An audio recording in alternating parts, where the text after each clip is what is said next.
Olahraga Jaya. Perkenalkan, nama saya Arnold Daniel Panggabean dari kelas Podcast D, NIM K1A1 20111 dari Prodi Pendidikan Olahraga dan Kesehatan. Baiklah, di video kali ini saya akan mereview 3 gerakan, yang mana pada gerakan ini mengandung gerakan motorik, dan bagian dari gerakan motorik itu ialah yang pertama kognitif, kedua asosiatif, dan ketiga otonom. Baiklah, segini saja perkenalannya. Mari kita lanjut ke pembahasan berikutnya. Baiklah, sebelum masuk pada pembahasan mengenai apa itu tahapan kognitif, asosiatif, otonom, beserta contohnya, maka saya akan memberikan sedikit penjelasan mengenai apa itu gerakan motorik. Gerakan motorik adalah suatu istilah yang digunakan untuk menggambarkan perilaku gerakan yang dilakukan oleh tubuh manusia. Pengendalian motorik biasanya digunakan dalam bidang ilmu psikologi, fisiologi, neurofisiologi maupun olahraga. Adapun motorik itu sendiri adalah segala sesuatu berupa gerakan. Kemudian ada juga yang mengatakan motorik adalah proses kemampuan gerak seorang anak. Motorik itu ada 2 macam, yaitu motorik kasar dan halus. Yang pertama yaitu gerakan motorik kasar. Motorik kasar adalah gerakan tubuh yang menggunakan otot-otot besar, sebagian besar atau seluruh anggota tubuh, yang dipengaruhi oleh usia, berat badan, dan perkembangan anak secara fisik. Contohnya kemampuan duduk, menendang, berlari, atau naik turun tangga. Yang kedua yaitu motorik halus. Motorik halus merupakan perkembangan gerak yang meliputi otot kecil dengan koordinasi mata tangan. Contohnya seperti menggambar, menulis, memotong, menyusun puzzle, atau memasukkan balok sesuai bentuknya. Baiklah, langsung saja kita masuk pembahasan mengenai tahapan kognitif, asosiatif, dan otonom.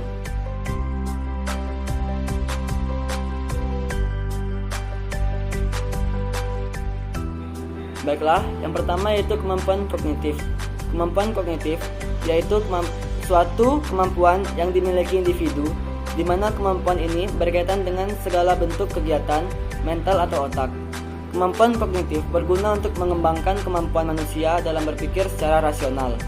Kognitif adalah suatu proses berpikir, daya menghubungkan serta kemampuan menilai dan mempertimbangkan. Contoh kegiatan atau aktivitas yang membutuhkan kemampuan kognitif adalah belajar. Baiklah, saya akan memberikan sebuah video aktivitas anak-anak yang menggunakan kemampuan kognitif.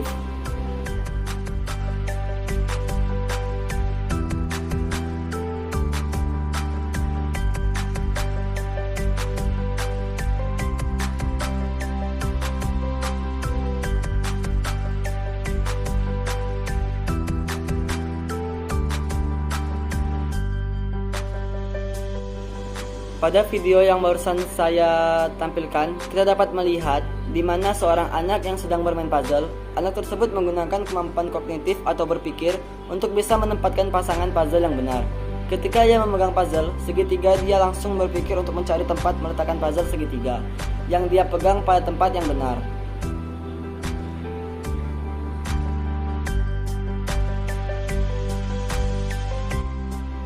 Tahap yang kedua yaitu tahap asosiatif. Tahap asosiatif ditandai dengan tingkat penguasaan gerak, di mana anak telah mampu melakukan gerakan-gerakan dalam bentuk rangkaian gerak yang tidak tersandat-sandat pelaksanaannya. Dengan mempraktekkan atau berlatih secara berulang-ulang, maka penguasaan gerakan akan semakin sempurna sesuai dengan keinginan, dan kesalahan semakin dapat ditekan atau berkurang. Pada tahap ini, perkembangan anak usia dini sedang memasuki masa pemahaman dari setiap rangkaian gerak yang dipelajari. Merangkai bagian-bagian gerak menjadi rangkaian gerak secara utuh merupakan unsur penting untuk menguasai berbagai keterampilan gerak secara lebih kompleks secara berkelanjutan.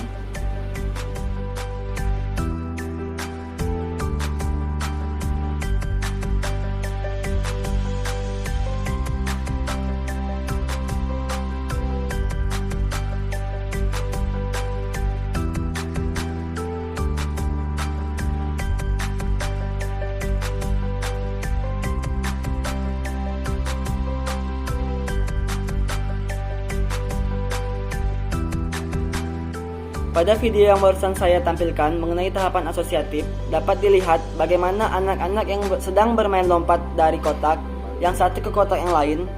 Gerakan itu dilakukan agar 2 warna yang terdapat dalam kotak tersebut menjadi satu. Namun tadi juga ada 2 anak yang menumpuk kotak agar warnanya tercampur.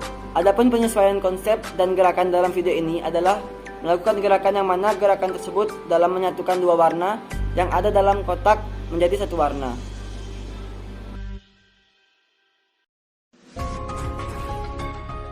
Tahapan ini merupakan tahap paling akhir dari belajar motorik. Menurut Rahan Tok Nam, pada tahun 1988, ia menyatakan bahwa tahapan otonom ini pelaksanaannya otomatis. Maka, belajar keterampilan makin ringan dalam penyelesaian suatu tugas atau keterampilan. Dan ini berarti makin menurun stres yang dialami oleh siswa. Pada fase ini, siswa mampu melakukan seluruh rencana pelaksanaan secara otomatis atau tanpa disadari sama sekali.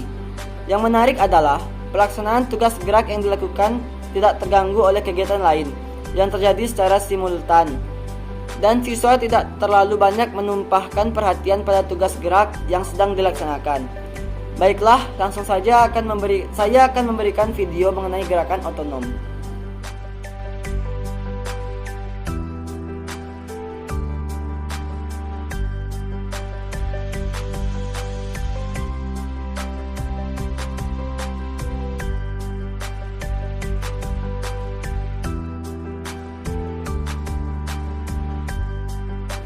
Dalam video ini, dapat kita lihat anak yang sedang melakukan gerakan lompat kotak.